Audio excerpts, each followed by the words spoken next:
brief overview of this guide so that we know what we are looking at and what we are discussing. Thank you so much, Komcheshi. I hope I can be heard. I am online. Can you hear me? Yeah.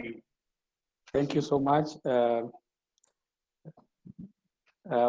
My brief, I think, is to speak to the guideline, but let me recognize the chief guest, is William Oko, and the rest of my colleagues. Now, the only thing Komjes did not say, and my employer would be keen to know, is where I work and what I'm doing when I'm supposed to be working for them. Department of Publishing Communication Studies.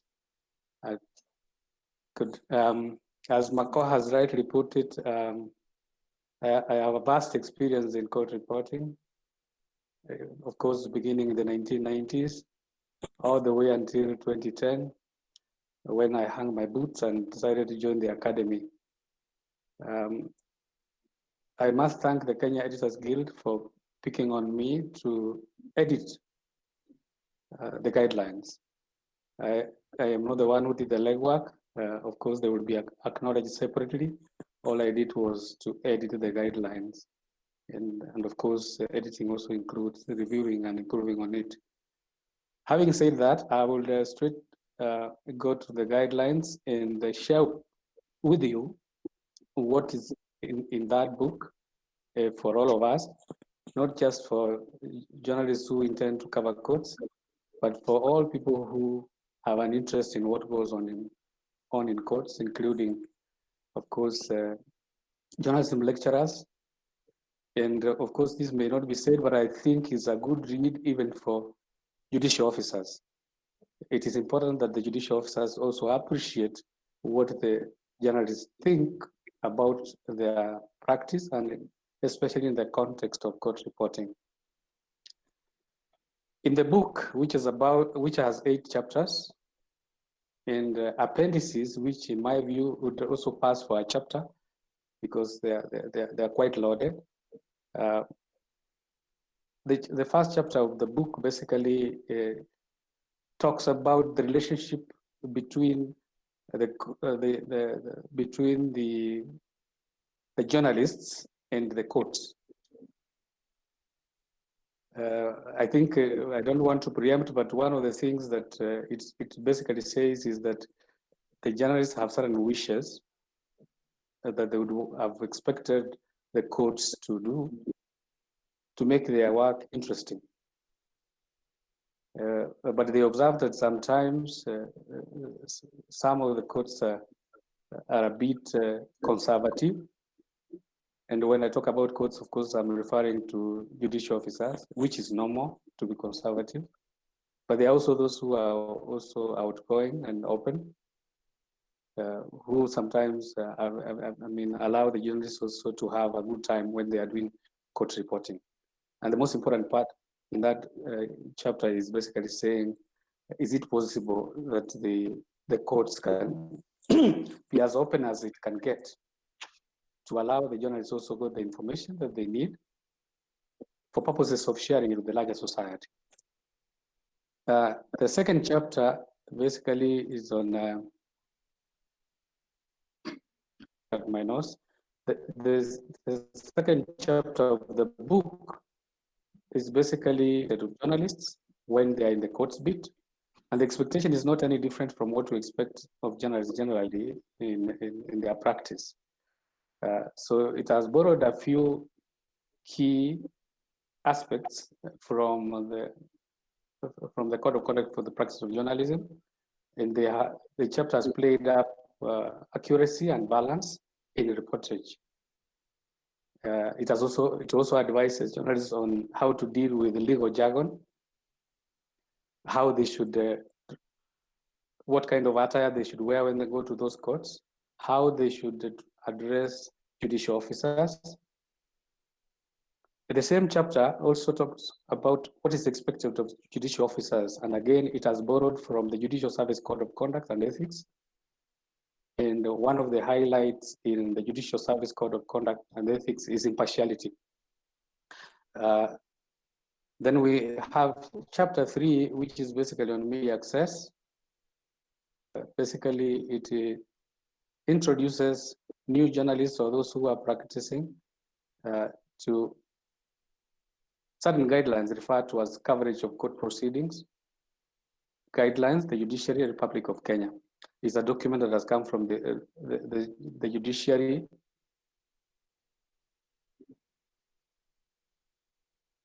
on journalists on the go on what they can do on while in the courtroom or while in the court precincts. Some of the aspects that are played up in that chapter is, for example, can you walk into a courtroom and just begin recording, broadcasting, taking pictures, and so on and so on?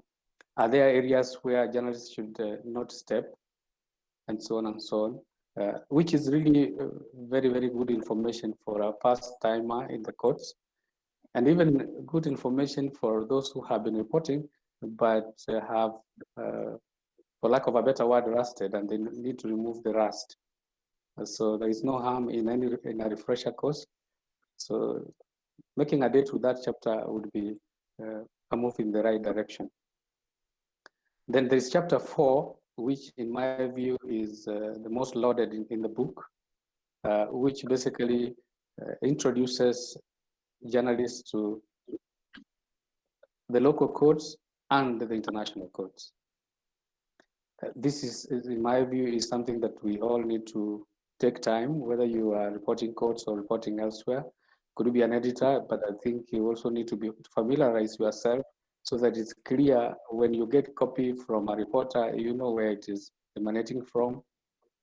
Because the chapter also has many other issues, including on who sits where. For example, if you're talking about the municipal courts, you're talking about the superior courts and the subordinate courts, the tribunals and quasi-judicial bodies.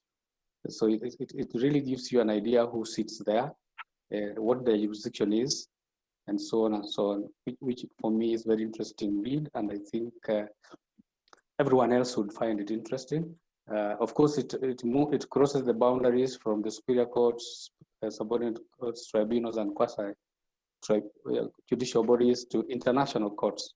And of course, some of the international courts discussed there are the East African Court of Justice, the COMESA Court of Justice, the African Commission on Human and People's Rights, the International Criminal Court, and the International Court of Justice.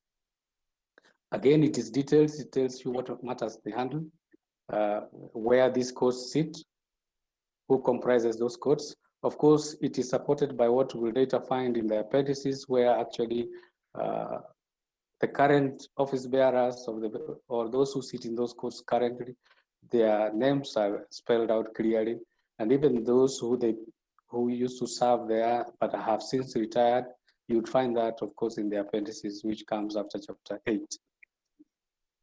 In chapter 5 of the book, again, a very important aspect is played up, which is basically the process of the courts.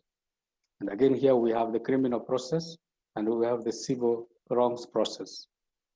So the chapter introduces journalists to the role of the prosecution in, for example, in the criminal court process, the role of litigants in the court process in criminal matters and civil matters, the role of judicial officers in criminal and civil matters. Then we have chapter 6, which merely lists relevant laws that a court reporter needs to familiarize himself with. And it lists, and the explanation for the listing is that other books or there are other publications which have dealt with, and I think in this case they are making reference to courts, journalists and the rule of law. One of the publications that was one of the first publications that is based on the Constitution of Kenya 2010, it has a litany of the media laws of the country. So those laws are merely listed in chapter 6. So a court reporter or any journalist will be expected to look at journalists and the rule of law, just to have summarized version of some of those acts. But again, it doesn't stop anyone from going to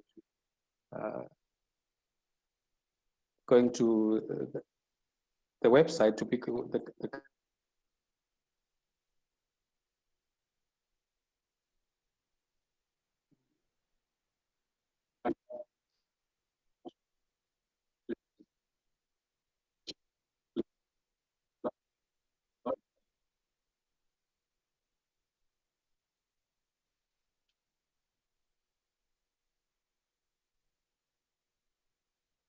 country's law practice.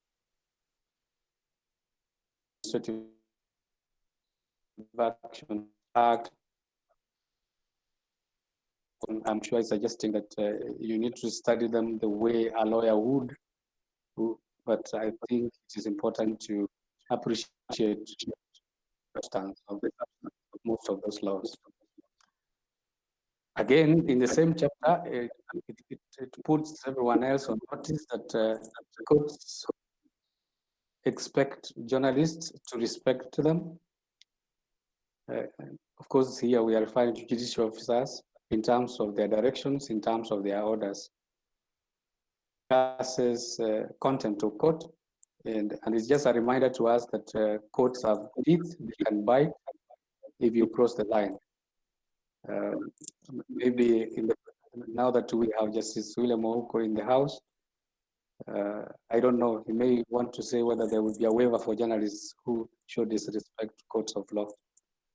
But as the law is now, if you show disrespect to the courts of law, they will punish you for contempt. Again, that is discussed in chapter 6.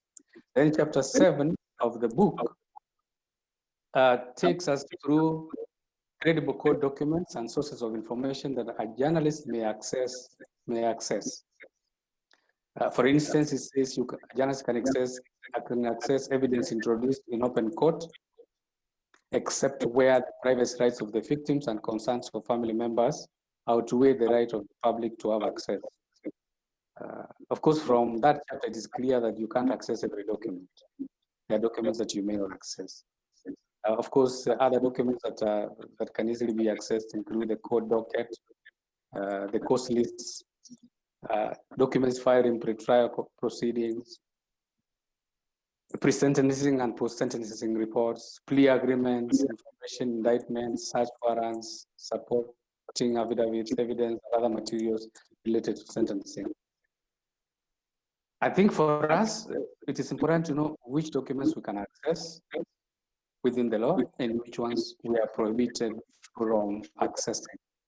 And again, at every instance, we must always remind ourselves at what stage is the matter, so that when we make reference to some of those documents, we don't take over the role of the courts in determining the guilt or otherwise of anyone who is before them. And then, of course, there's chapter 8, which is the last chapter of the book. The chapter, I must say, and a very good chapter. Sorry, there's noise in the background. I don't know whether it's coming from me or elsewhere. Okay, sorry about that. Chapter 8, again, very loaded, as I have already said. It is one chapter that if you are getting to the courts for the first time, perhaps you might want to look at. It basically gives you tips on how to pen a court story. It also gives you tips on how to conduct yourself as a reporter when you're covering matters involving children, basically coverage of the children's court. And then, of course, the other aspect that it talks about is if you must criticize the court, how far can you go in criticizing the court? Of course, it tells you that don't cross the line, because again, if you want to scandalize the courts, then of course that will attract reprisal from the courts themselves. And of course, it also talks about protection of sources. Can you protect sources? Can you get information and then promise sources confidentiality and so on? Are there circumstances under which courts of law may ask you to disclose the source of your information? And if the courts of law did that, is that then anchored in the Constitution? How do you balance the requirements of the Media Council Act 2013, the second schedule, which is basically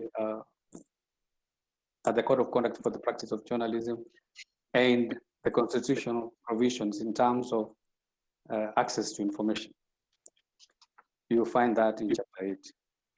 Then, of course, finally, we have appendices loaded. The appendices give you examples of the good and the bad in court reporting. Some two or three stories have been picked just to illustrate to you how to do a good story, and sorry, what counts for a good story and what counts for a bad story, a bad court story. And of they have not, they have given you a link.